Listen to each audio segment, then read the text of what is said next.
Hi, it's Richard, and we are on hiatus for the holidays. We're out enjoying the outdoors with our loved ones, having great meals, and actually probably planning our 2024 adventures we're going to do together. This means we've dipped into the archives for two incredible podcasts. These are around-the-world journeys, one by bike, one on foot. One's from 2021 and one's from 2022. So I hope you enjoy them, and we'll be back in January with some incredible new guests.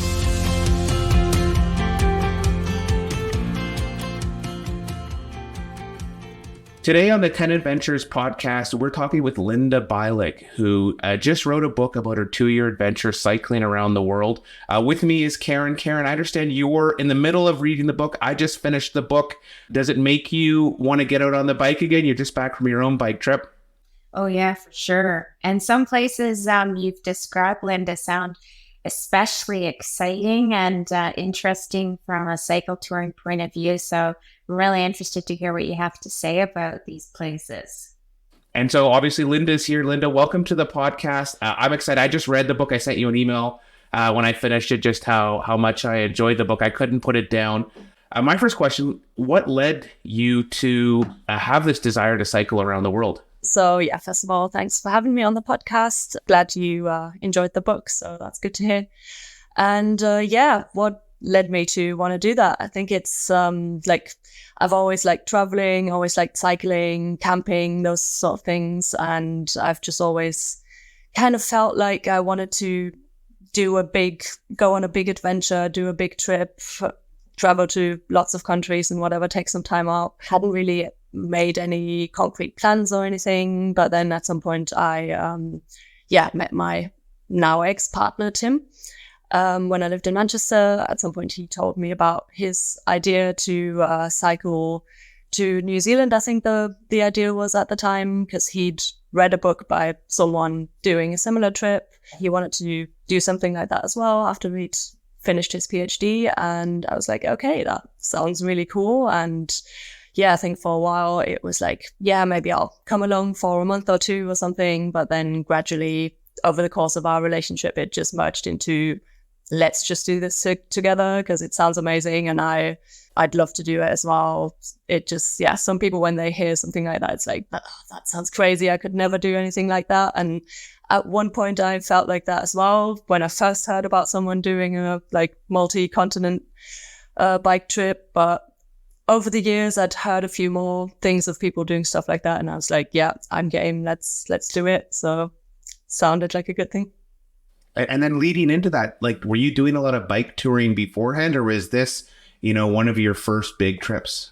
Yeah, that was the first big trip. There were a few just weekend things, just 4 or 5 days at the most, that we did in the year or so leading up to the trip, just to kind of get a bit used to it and also just get an idea of if it's something that we'd actually enjoy or if it's just something that sounds good. But once you're actually doing it, it's like, oh no, it's not for me. Did a few of those. And other than that, I was just commuting to work and cycling around town, but hadn't done any big trips of more than a week or anything before the trip. I'm fascinated with how you even plan for such a big trip. I've done a number of bike tours myself, and I see lots of people on social media that are doing big round the world trips that look just amazing. But I was wondering how you actually plan for a trip like that. And in particular, how do you go about choosing routes, or is that something you're doing day to day? It's kind of an in-between thing. I think you just have to find a good balance of planning the right amount in advance and then leaving some stuff for short notice sort of decisions.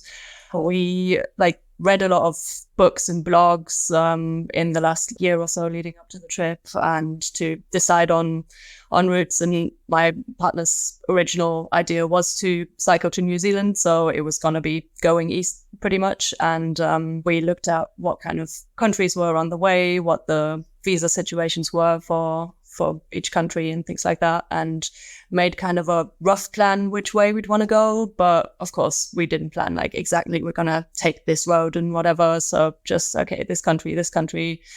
And then as you get closer to the time and on the trip, then just a few days in advance or so, you might look at the exact roads or a couple of weeks in advance or so to also know what the road qualities are like and things like that. And you just kind of have to find the right point for each decision. Like visas, of course, have to be sorted out a bit further in advance and things like that. But yeah, we tried to not plan too many details in advance and still leave the element of adventure and spontaneity, and yeah, just decide lots of things on the go as well. One aspect of adventure I found really interesting was how much, random or wild camping you were doing. And it really contributed to a tremendously small budget.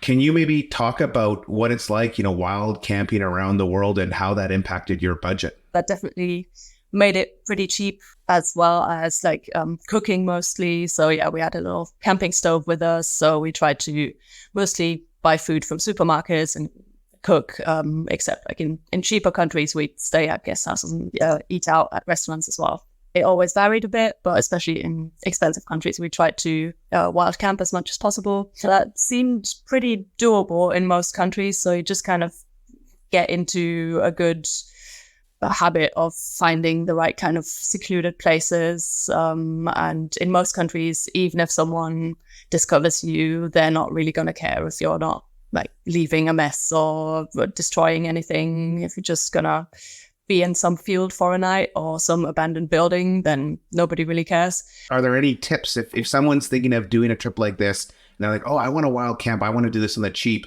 What are some of your, biggest tips for finding a good site after spending 2 years doing this? It's hard to say. I think you kind of have to find your bearings a bit in each country that you get to and suss out the kind of places that are good. So countries have a lot of abandoned buildings, and then it's good to sleep in those. And in others, it'll just be kind of woods, forests. So just, go a bit off the road, find somewhere where you're not visible from the road. You might also, if you want to have lights on in the tent after dark, then you need to find a slightly better place maybe if you don't want to be discovered, because otherwise the tent's obviously going to be very visible. And then in some countries, it might be better to ask people if you can stay on their land. Some countries just don't have that much free, secluded spaces that nobody owns or whatever. And then it might be a safer route to go up to people and ask them if you can camp on their land. But I think, in general, it's just something you kind of develop on the go. You just start seeing the right kind of little paths that might lead to a good place where you can camp. Sometimes it's a bit hit and miss, so you just have to try. And sometimes you also look for somewhere for an hour and a half or so, and you don't really find anywhere good, but you just keep trying and then you get better at it. You also used warm showers and I think you used couch surfing as well.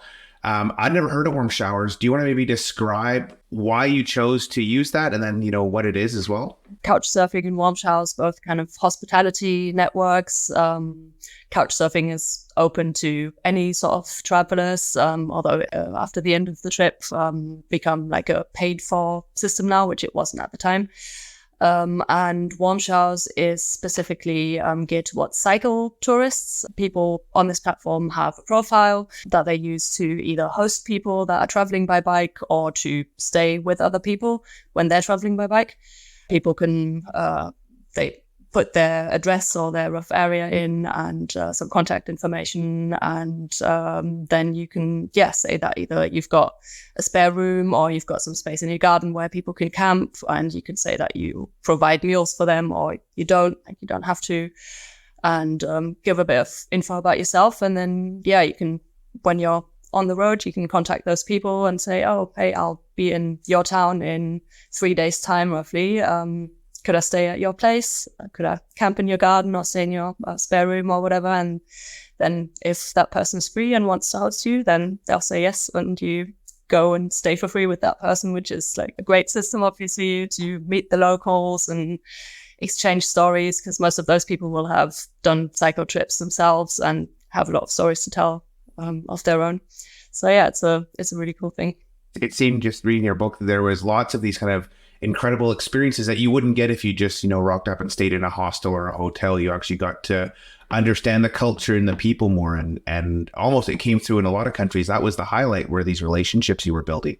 Yeah, exactly. Yeah, it's just perfect for that, to not just be with other tourists in a hostel or whatever, but to actually stay with people who live in that place, who can tell you stories about what it's like living there. And just these kind of connections are just what makes the trip really rich, or one of the aspects. And that was always a great experience to stay with people. And often we were also invited by people spontaneously that, like, yeah, we didn't meet through couchsurfing or warm showers, but just they saw us on the street and would invite us into their homes. And these kind of experiences are really great. So I want to talk a little bit about, kind of talk through your route, because I found it, really interesting reading it. There's a lot of places I prized how much you loved them, and other places I was surprised that maybe they weren't as great. So why don't we start, you're in Manchester, you're taking off, and kind of your first destination is going through Europe and going down the ICT, the Iron Curtain Trail.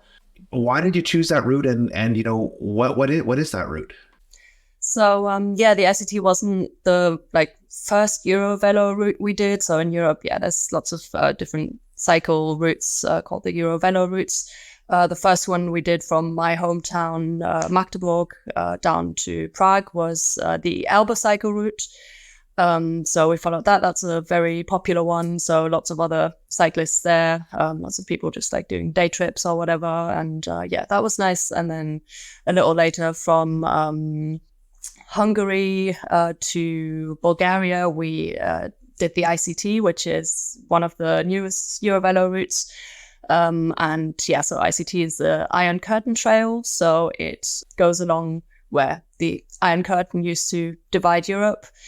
And it just fit in our route well, the way we want it to go. We were like, oh yeah, there's that one. We could take that. And it seemed interesting to kind of go along the border of countries and feel like you're going down history a bit, and seeing all of this old memories from Soviet times in some countries and whatever. And we followed that for about 1,000 kilometers, I think. So the total route is about 10,000 of the ICT.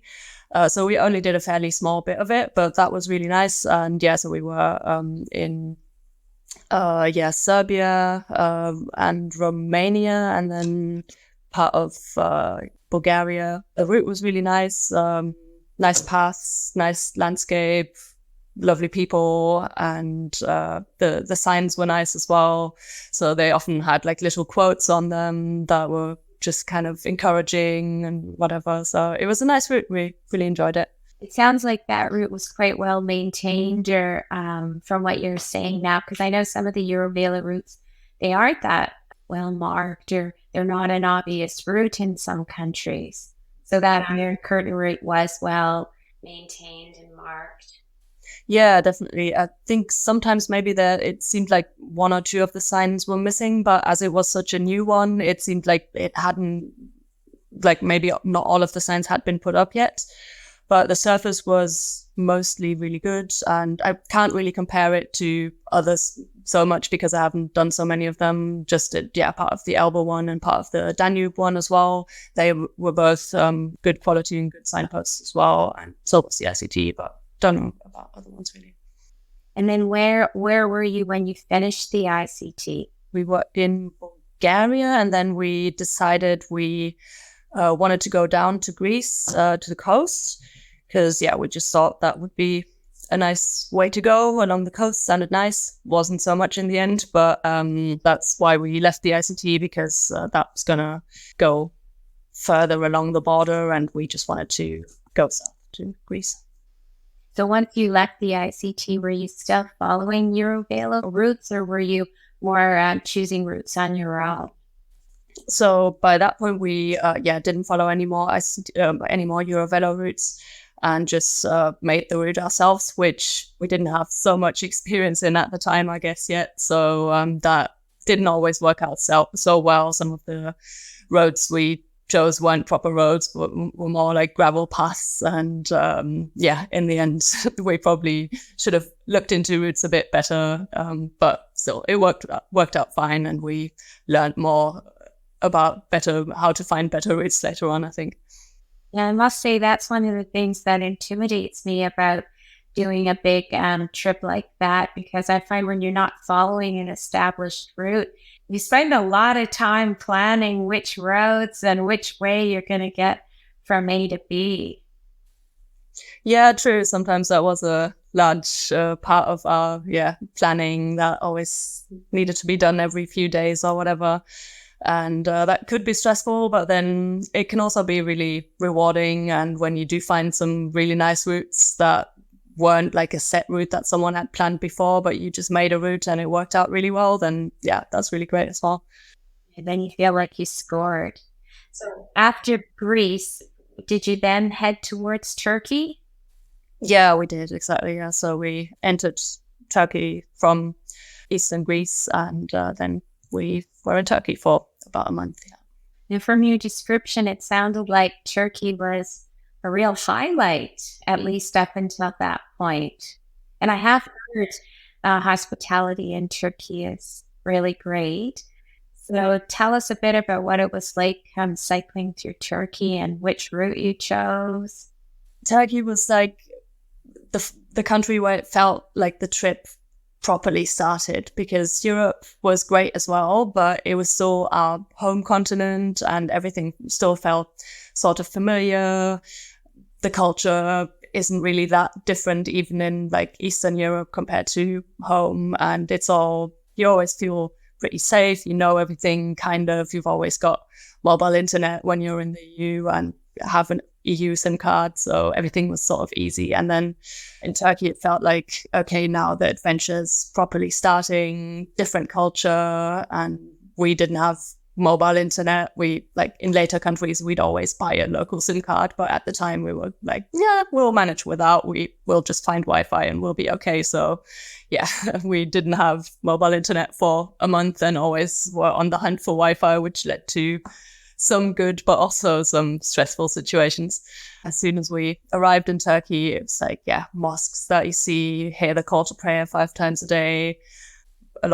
Most people don't speak much English, and like we had Google Translate, like you can download languages for offline use. So we had that for Turkish, which was good, but yeah, still you can't have a proper conversation, and it makes it more difficult, of course. But yeah, right away, people were so welcoming, so hospitable. That not a day went by when we didn't get invited for tea at some tea house by the side of the road, and we got invited to stay with people so much and given food and everything. And yeah, people were just so overwhelmingly welcoming, and it really was an incredible experience. So we stayed with some people through warm showers and couch surfing, but also with lots of people who spontaneously invited us, and those people were definitely one of the highlights of Turkey. And then also the landscapes were really great as well. We went to Cappadocia, which is kind of in the middle, which was also part of the reason why we didn't go along the coast as many people do. Just heard from lots of people that the roads along the coast are quite challenging. Can't exactly remember what it was now, probably like traffic and road quality, and maybe there were also lots of tunnels, I'm not sure anymore. But then we also heard from lots of people, Cappadocia is amazing, you have to see it. So yeah, we decided to go inland, and it was really cool to see, really amazing landscapes, like these rock formations. And then, every morning you've got lots of hot air balloons rising into the sky, and it's just an amazing thing to see. So that was also a highlight. The fact that we stayed in Turkey for a whole month was also what made us feel like we really got to know the country, because all the prior countries in Europe, we were only in each country for a few days at a time, because all the countries are so small. So you travel through really quickly, and then you feel like you've got a bit of a connection to one country and you're already in the next one again. But Turkey, we were there for a whole month, so we felt like we properly got to know it. We learned the language a bit. Like, we didn't speak Turkish, but we had a decent vocabulary. So yeah, we felt really connected to it, and it really has a special place in our hearts, I think. And how about like traffic on the roads in Turkey? Because I have heard people say that can be pretty busy and scary, but I never got that sense when I was reading your book that you felt like that was an issue. Yeah, not really. Like, it was crazy in Istanbul. That is definitely true. So getting into Istanbul was very scary and, quite an experience.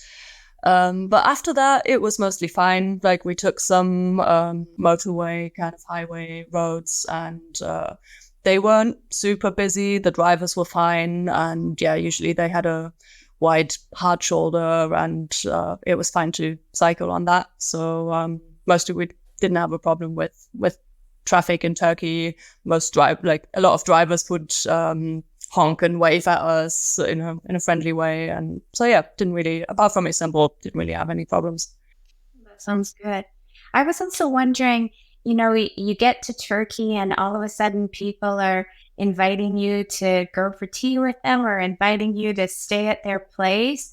And I was wondering how you guys felt right when that first started happening, because it turns out that you said that was one of the highlights of your experience there.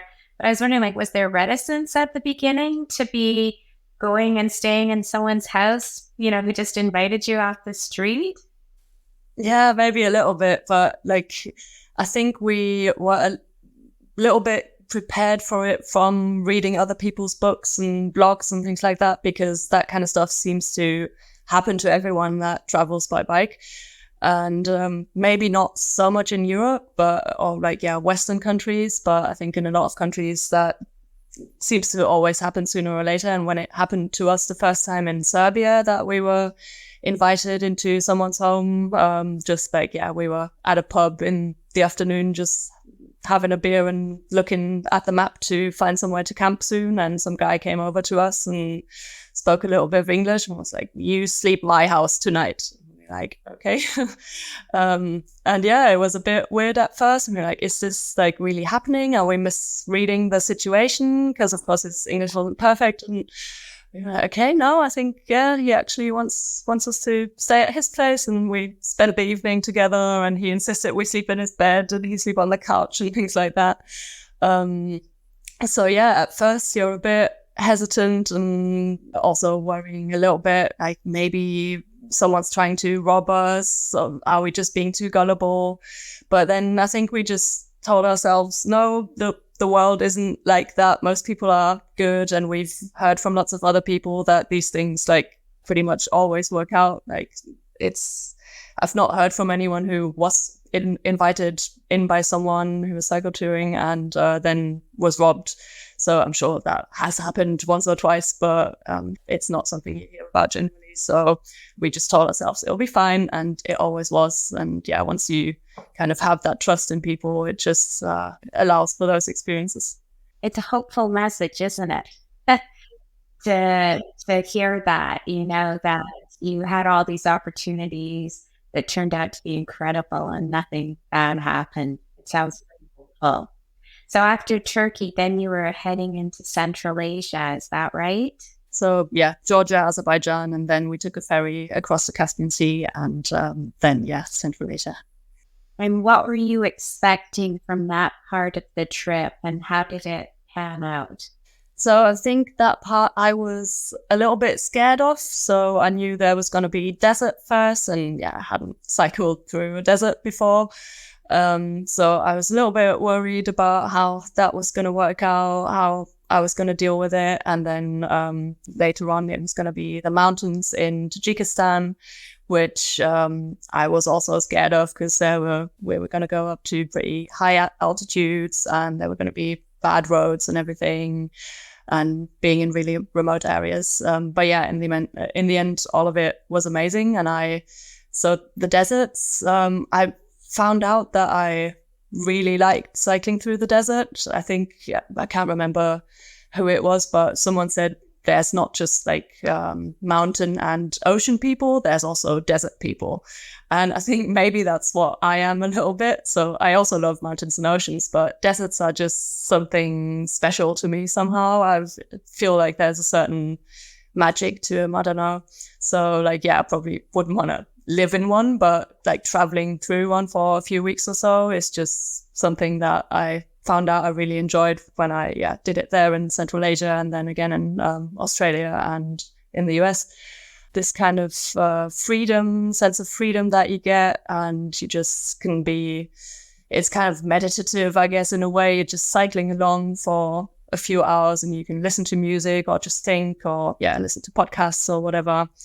And then it's just a simple life, I guess, and you just find somewhere to camp in the evening and the stars are amazing, and you just have to plan your day according to places where I can get food and water. And as long as you figure out a good way to do that, it's a nice thing to do for a few weeks. The mountains in Tajikistan were also really nice, amazing views, really incredible. And it was also very tough at times with the altitude and the bad roads. I really struggled at times. I think my partner was a bit enjoyed it a bit more because he's a bit more, I think, into type 2 fun. So the kind of fun where you only enjoy it later, looking back at it, that you've managed it and not at the time. And there were some days when I was like, didn't quite want to quit, but probably as close to it as I came. But I mean, Linda, was it Tajikistan where you kind of had the two options, an easier route and a tougher route, and you guys chose the tougher route? I was trying to visualize that in my mind.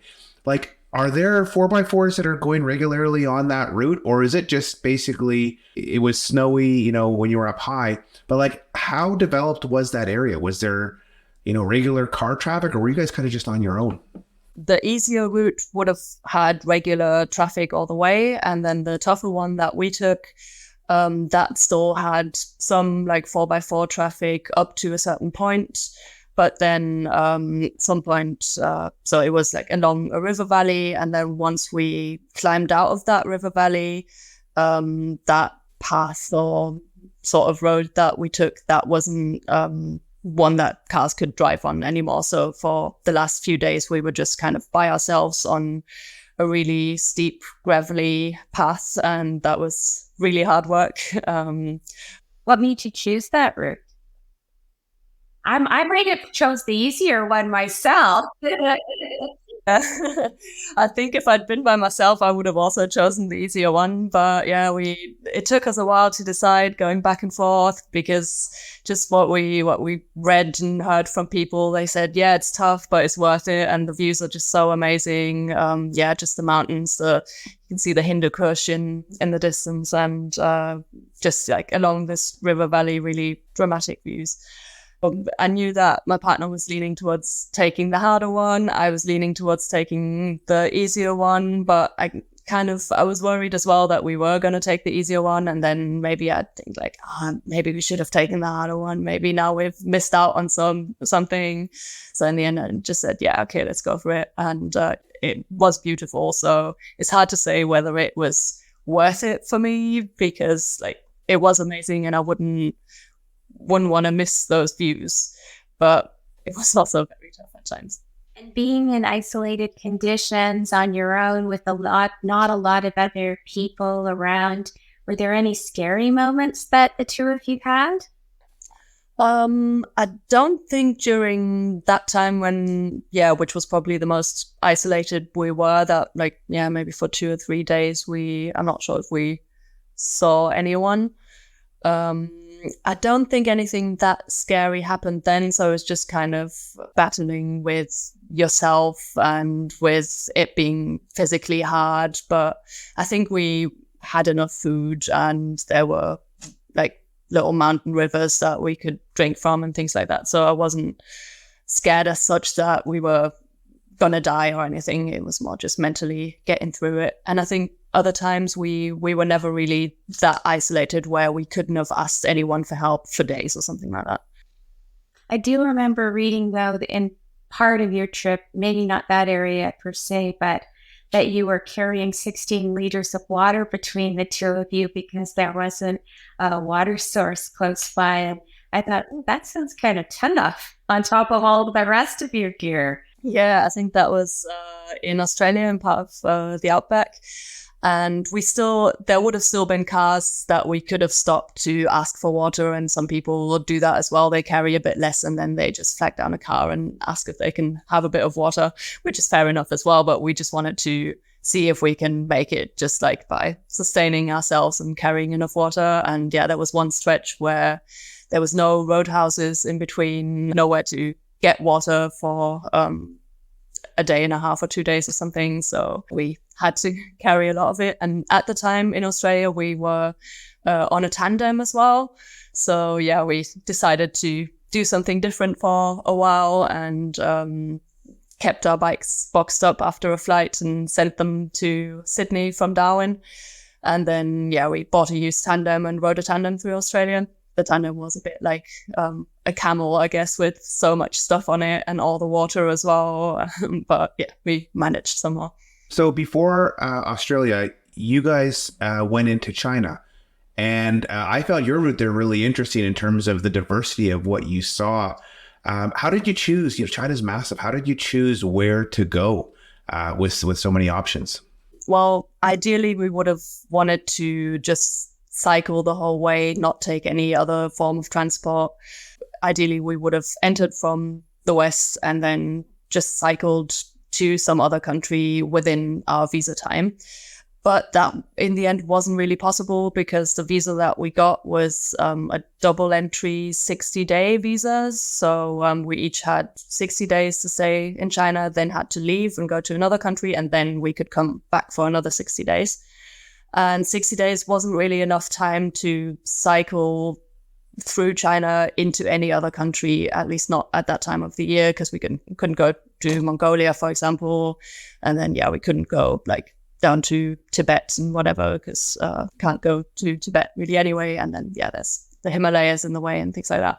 So in the end, we figured out, okay, we can't get to another country without either cycling a bit, then taking transport out of the country and going back into China, or getting some transport to skip part of China and then cycle the rest to get to another country. So we decided on that in the end and got a train across the Taklamakan Desert in the west. And then from there, we thought, okay, in 60 days, or just under 60 days by that point, we have enough time to cycle down to either Laos or Vietnam. There's lots of areas that we didn't see because of that. We didn't go to the east of China at all, and there would be loads more to see, but we did see a very diverse range of landscapes of China, and just, yeah, different provinces that were all had their own kind of characteristics and things. And then how did China, the cultural shift, just, the country shift from coming from Central Asia, was it a massive change for you, or was there some familiarity from other places you'd been on your trip? Yeah, it probably was the biggest cultural shift that we experienced. When we first entered China, not so much, because that western part of China, Xinjiang province, is like historically part of Central Asia, and that's also where some of the problems that have been in the news in the last few years have come from. So the Uyghurs and those kind of issues. So traditionally, they don't really see themselves as part of China. So it still feels like Central Asia around there, the facial features and the kind of food and things like that. So around there, the shift wasn't so big. But then we got the train, 24-hour long train or something, can't remember right now. We were in a very different area of China where everything just felt different. So the food was different. The food was very good. In Central Asia, it was sometimes a bit bland, and suddenly it was like, ooh, spices, amazing. The communication with people was suddenly a lot harder. Like, we hadn't spoken the language of the recent countries either, like a little bit of Russian, but hadn't properly spoken it. But usually it was still possible to work out some form of communication, but with a lot of Chinese people who probably had never met a foreigner and didn't really have a concept for someone doesn't speak my language. So that was sometimes pretty difficult to find a way to communicate. And yeah, lots of other things were different as well. It's just felt like a whole different world and took a while to get used to, but we did really enjoy it in the end. One thing I was laughing about during your book was how, people would come up and they'd start speaking to you in, I think it was Mandarin, and we don't speak English, and they start writing it down. It reminded me, and you're like, we can't read it. It reminded me of my parents. They just say the same thing in English, only louder when they're abroad. Obviously, what you said is that there's so many different dialects that actually it is quite common that people can read the words, but they just can't understand it because the accents or the dialects are so strong. Yeah, exactly. Because the only frame of reference people have that have never met a foreigner is, I've met this person once that was from a different part of the country and I couldn't understand them. But then once I wrote it down, they could read it and then they could understand it. So that's what I'm going to try. And that's what they tried with us. But of course, if we don't just speak a different dialect, but don't speak Mandarin at all and don't read Chinese characters either, then that's not going to work. And then what was cycle touring like in China in terms of, I'm assuming the roads got a lot better than they were in Central Asia, but was traffic an issue or was it still, comfortable to ride through your route? It varied quite a bit. Some of the roads obviously were really good and we had been looking forward to that as well for the last few weeks in Tajikistan. Soon we'll be in China and there'll be great roads. But then a lot of smaller roads that we took varied quite a lot in quality. So there were some dirt roads and muddy roads or roads that were just under construction, but seemed like that construction had maybe been going on for a long time. When we were on highway roads or whatever, they were good quality and big, wide, hard shoulder and things like that. So that was usually pretty comfortable, but of course, mostly not the most scenic route. But sometimes it was just good to make progress using those. And then on smaller roads, the traffic was quite bad sometimes. So usually there wouldn't be a hard shoulder and more traffic than on the toll roads. So that was sometimes a bit scary. Usually people gave us a fair bit of clearance when overtaking, but it also seemed like people going the opposite way were giving cars that they were overtaking so much clearance that they nearly crashed into us and things like that. So it could be scary sometimes, but yeah, we had all sorts of surfaces in China, really good ones and really bad ones. And then for this leg of China, where did you start and where did you cross into Laos? So we crossed into Vietnam in the end. Couldn't decide at first, but in the end we thought, okay, what we'll do is go into Vietnam for 2 weeks because, as an EU citizen, you get 15 days visa free. So we thought, okay, Northern Vietnam sounds nice. We'd heard some good things about that. And then we'll go back into China, do a loop around Guangxi province, and then go back into Vietnam and see more of Vietnam. Just from where we entered China, kind of went straight south, or where we took the train to, and crossed into Vietnam. We talked to a couple of guys who cycled the length of Vietnam from Hanoi down to Saigon, and it sounded like a great place to cycle tour in. Did you have that experience as well? Yeah, we really liked it as well. We didn't go down to Ho Chi Minh City, just did the very north and then kind of the bottom of the northern third of the country or so, I guess. So around Hanoi and Halong Bay and that. And it was a nice country. The traffic was sometimes a bit hectic. So when we crossed into Laos after, that was definitely a lot more relaxed. It wasn't a bad country to cycle tour in, and also the route down the length of the country might be a bit more relaxed as well. And so then in Laos, it sounded from your book like you had a really great time when you had got into Laos. At first, when we first crossed into Laos, as I said, it just felt a bit more relaxed. There was less traffic, and somehow it's part of this Lao lifestyle as well. This there's this Bo Pan Yang, which means it doesn't matter or no big deal or whatever, and you can kind of feel that in how people live their life. They all just seem really laid back, and we felt that as well.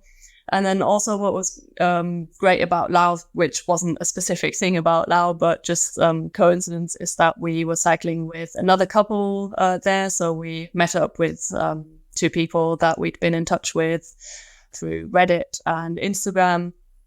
And they'd been in similar areas to us for a while. And finally, it happened that our routes kind of aligned. So we met up with them and cycled together for a few days. And that was really nice as well, because, of course, we'd for a long time had mostly just had each other. And then, of course, you've got all the people that you meet, that you stay with, but they're always very limited connections that you have. You meet someone for 1 or 2 days and then you say goodbye again. And often you've got a bit of a language barrier as well. So this couple from England, it was just really great to spend an extended period with them and get to know each other. It must be nice to meet up with other cycle tours who've been doing the same thing as you for months, just because it seems like you'd have such unique experiences that it would be like just so nice to be able to share those experiences with people who'd understand. Yeah, exactly. And there's so many things you can connect through, and you're like, oh yeah, did you make that experience as well? Oh yeah, we did. And yeah, just compare stories, and often you've found out some similar things and other things where you went different routes to tell each other about it, and like, oh yeah, we should go there as well. And yeah, it's so nice to talk to people who are making those exact same experiences as well. I could imagine there'd be a lot of laughing too as you each describe all the crazy things that had happened to you. Definitely, yeah. So as you went down through Southeast Asia, it seemed like this really nice experience where you kind of had, the sea and just warm places to sleep and you're not cold all the time. Are there any memories that stick out of when I talk about Southeast Asia? What comes back to your mind? What's your enduring image of that part of your trip? One country that we pretty much enjoyed all of Southeast Asia, but one that stuck out a bit more was Thailand. Everything just seemed perfect there. We called our blog post from the time in Thailand Pedaling in Paradise as well.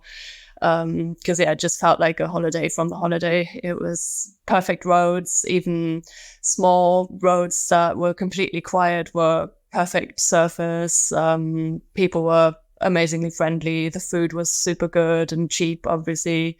Lots of people on warm showers and couch surfing, but camping was great as well, beaches and everything. So we always said afterwards, like, we wouldn't want the whole trip to be like that because it would get a bit boring, I think, and you want some challenges as well.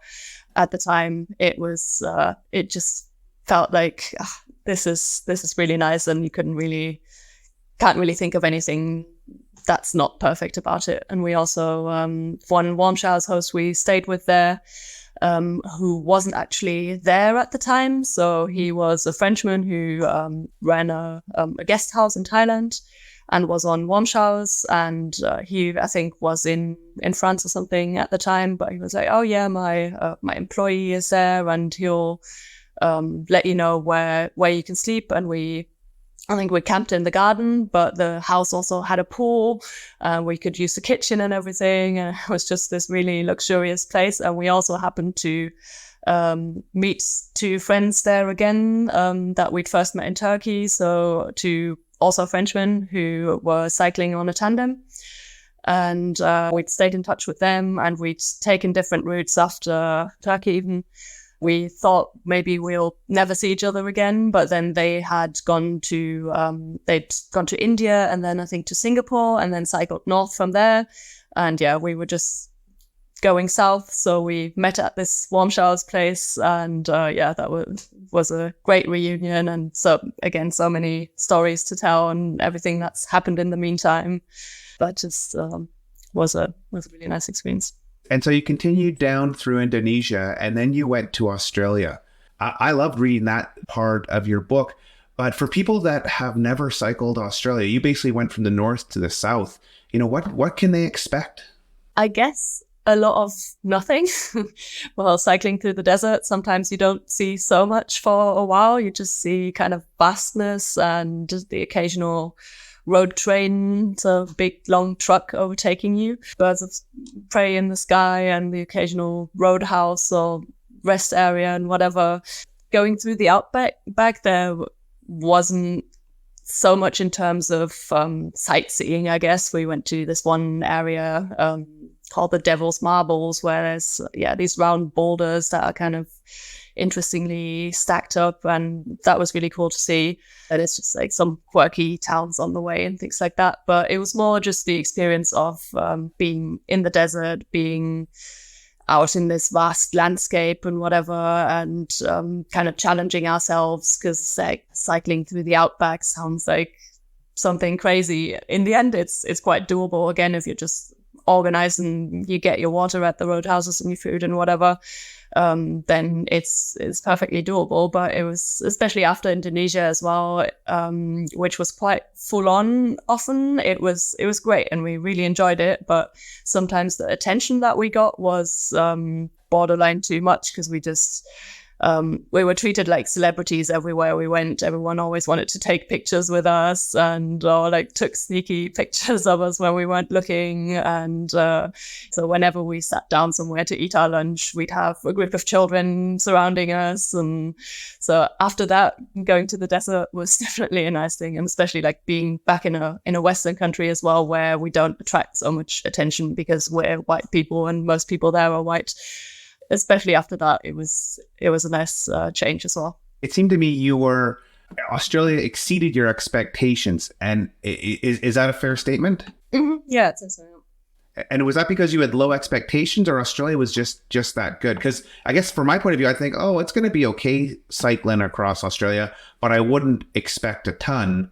Is that what you had, or were you expecting it to be good? It just was incredible. No, I think that's kind of what it was like for me as well. I think there's a lot of people whose dream it is to go to Australia, and I was never really one of those people. I thought like, maybe if I'll get the chance to at some point, I'll go, but it's not this urge I have. Like, I really want to see Australia. But it was just kind of on the way, because we wanted to go to New Zealand. So we were like, well, we might as well go to Australia then, as we're in the area. And so I didn't expect so much, but in the end, it's got everything. It's got deserts, and it's got tropical areas, beaches, and it's just got a bit of everything in terms of landscape. And the people we met were amazing as well. So open and kind, and it's hard to describe really, but I think we connected with a lot of the people and just felt very friendly very quickly. And of course the people all over the world were one of the highlights, especially in Australia, of course, one of the first countries in a while where we could like properly communicate with people without a language barrier. So that helped as well. I think it was a mix of like Australia just being really cool and there being so much to see, as well as me not having high expectations. And then because of that, I really enjoyed it. And then going across to New Zealand, what were your expectations for New Zealand? Pretty high, I guess. So always heard that New Zealand is just so beautiful, and seen lots of pictures as well and everything. So we thought it was going to be very nice, and it was very beautiful. But we'd also kind of thought that cycling would be nice there, because it's like a Western country. Generally, they put some money into cycling infrastructure, you'd think. And we heard that there's all these cycle trails as well. So I thought, okay, cool. And landed, and like at the airport there was a bike assembly station. So we're like, okay, that's a good sign. They're definitely like cycling is a big thing here.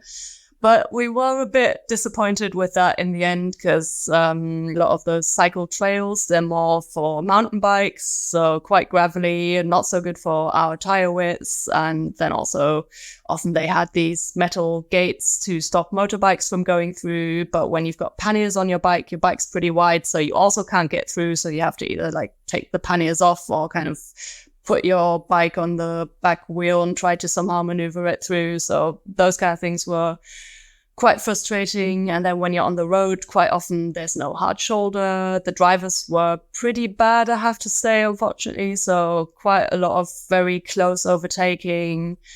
And then on top of that, there's the weather as well. So it's quite windy and rains a lot and everything. So it was just a lot of circumstances that all made it, in terms of the cycling, not as enjoyable as we'd expected it to be. It was still a great country to visit, and again, stayed with lots of amazing people and had a good time. And overall, everything was like more good than bad. But in terms of cycle touring, it wasn't the best country. So I'd probably, if I went again, I wouldn't go by bike. Maybe I would take a bike with me, so you could do like some of those little like day trips on one of those trails. Ideally with a mountain bike or something and without luggage. But yeah, I think for getting around, I wouldn't want to do that by bike again necessarily. I was super fascinated by your riding through Mexico, because I haven't, heard of a lot of people doing that. Obviously, there are people that do it. So you guys flew to Los Angeles. You chose to go through Mexico. What were your thoughts? Because in the news and, you hear all these stories about, the violence in Mexico. Was that a big decision for you, or was that a pretty easy decision? Yeah, it was a fairly big decision because, of course, that's something we took into consideration. We didn't just want to say, oh, yeah, let's go and it'll be fine. We definitely wanted to do our research, read people's blog posts, spoke to people who'd cycled through Mexico as well to get an idea of whether it's actually doable or if it would be too dangerous. And generally the consensus seemed to be that if you avoid some areas, you should be fine. Like, of course, you could be unlucky, but the likelihood of you being in the crossfire of some cartel activity or whatever wouldn't be very high. We thought that we wanted to somehow get from the west coast of America to the east coast, and that would be like the end of our route, because then we'd have basically gone around the world. So yeah, we thought either we could just stay in the US, but then it wouldn't have been maybe the most interesting last couple of months of the trip, just being in, like, I think Texas alone would have been a month or something. We couldn't really go far north because it was the wrong time of the year. It was like January. So we would have had to stick south, and thought, yeah, are we going to just stay in the US the whole way? Or maybe like, yeah, if we do our research and if we see if it's doable to go through Mexico, then let's do that. So yeah, and also my best friend was living in Mexico at the time. So he and his wife were gonna live there for 2 years originally. In the end, they also had to move back sooner because of COVID. When we first left for the trip, I said to him, like, oh, maybe we'll visit you guys in Mexico once you've moved there. But it was kind of joking. But then as we were now in the US anyway, or like gonna go to the US, we thought, okay, we could still go to Mexico, and that'd be pretty nice visiting him there as well. So that was kind of our thinking. And then it seemed like, your experience in Mexico was great food and charming towns. Is that what it was for you? Just like, it seemed like a really special place to go bike touring. Yeah, it was really fun. Again, some of it was just like desert, so not so much to see. But then the towns and cities that we went to were, yeah, really charming, really nice. Went to some old like colonial towns that were very pretty, and the food was amazing. I was a little bit worried as a vegetarian how easy it was going to be, but it was super easy to find vegetarian food, and we really enjoyed it. And it was a really good last country to go to for the trip. And you say last country because I believe the pandemic was starting at that point when you were in. Is that correct? Yeah, that's right. Yeah. But even before the pandemic started, Mexico was going to be the last country. When we first left for the trip, we didn't really know how far we wanted to go. We thought if we can make it to New Zealand, that'd be cool. And then we'll see. And then at some point before New Zealand, we thought, okay, we're almost in New Zealand now. What are we doing? Are we stopping there, or are we carrying on? And then we thought, okay, well, to go all the way around, it would only be another 2 or 3 months if we went across America.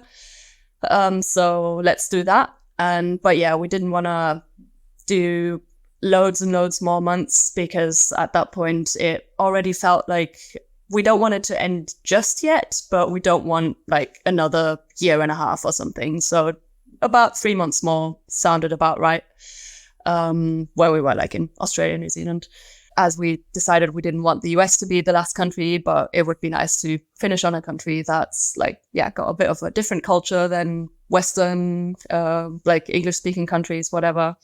We thought, yeah, Mexico will be a nice country as the finale. So with these thousands of kilometers on your bikes, I was wondering about bike maintenance. Like, were you doing a lot of maintenance on your own, or was it a matter of finding a bike shop every so often? Yeah, a mix of both. So most maintenance we'd do ourselves, but some parts, of course, we'd have to buy from bike shops, and then yeah, some things are a bit difficult maybe to replace yourself.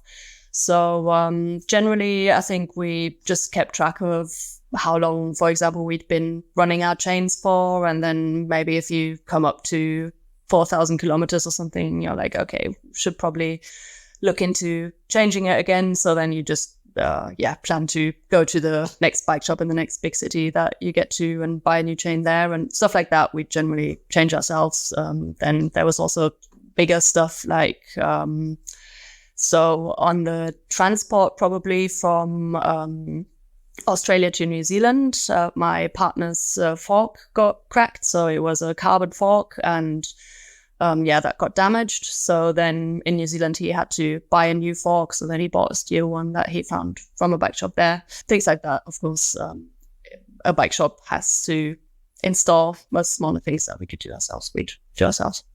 I guess you're just praying that none of the big things happen when you're in a really remote area then, right?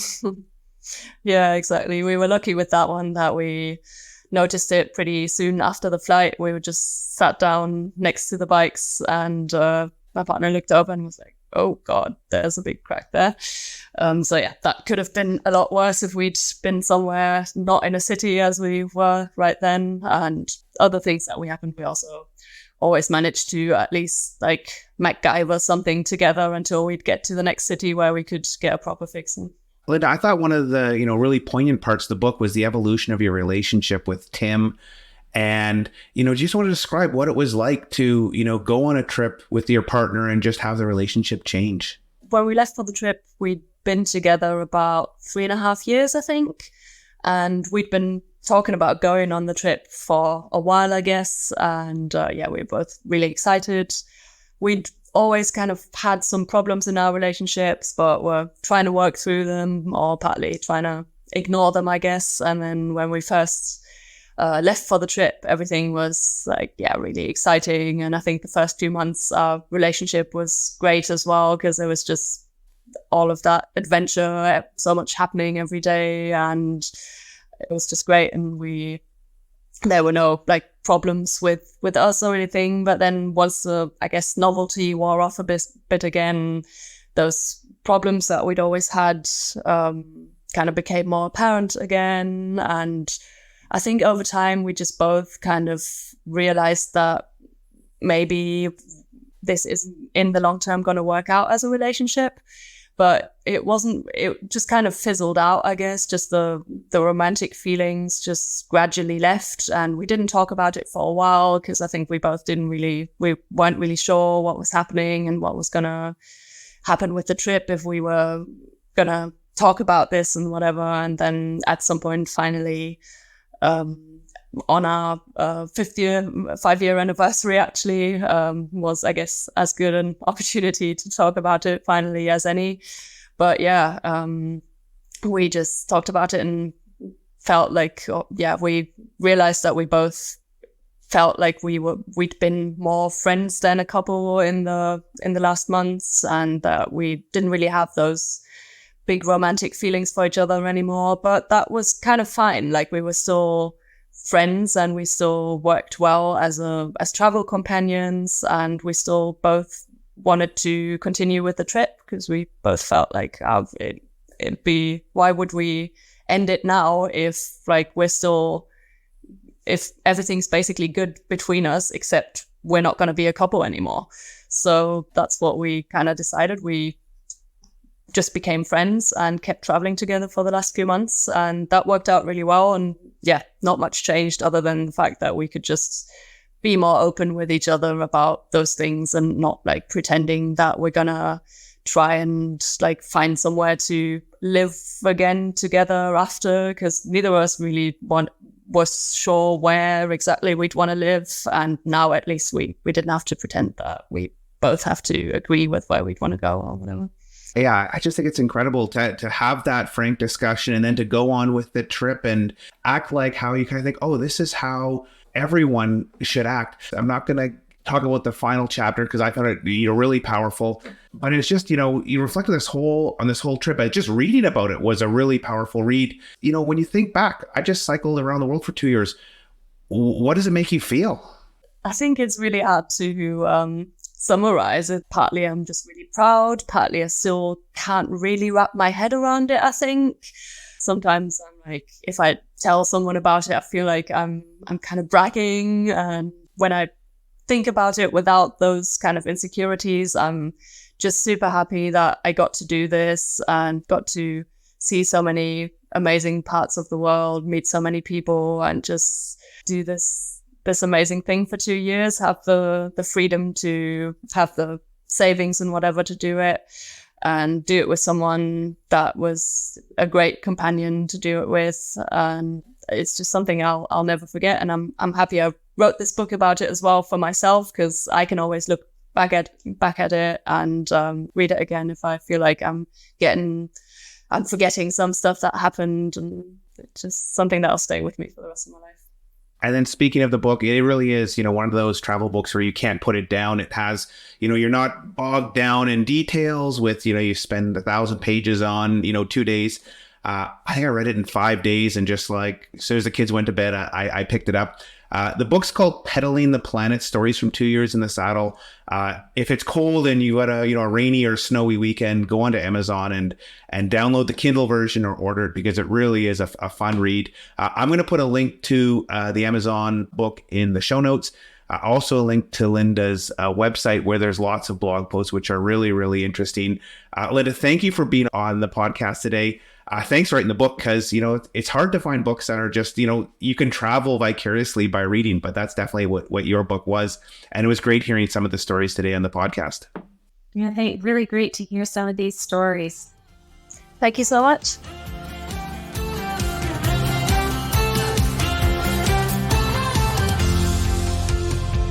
We hope you enjoyed this episode of the 10 Adventures podcast. If you liked it, why not give us a review? Better yet, subscribe and get inspired again and again. Also, if you want to find your own adventures, why not check out 10adventures.com, where you can use our free resources to plan your own trip or book a tour in over 60 countries and make your own epic memories on your next adventure.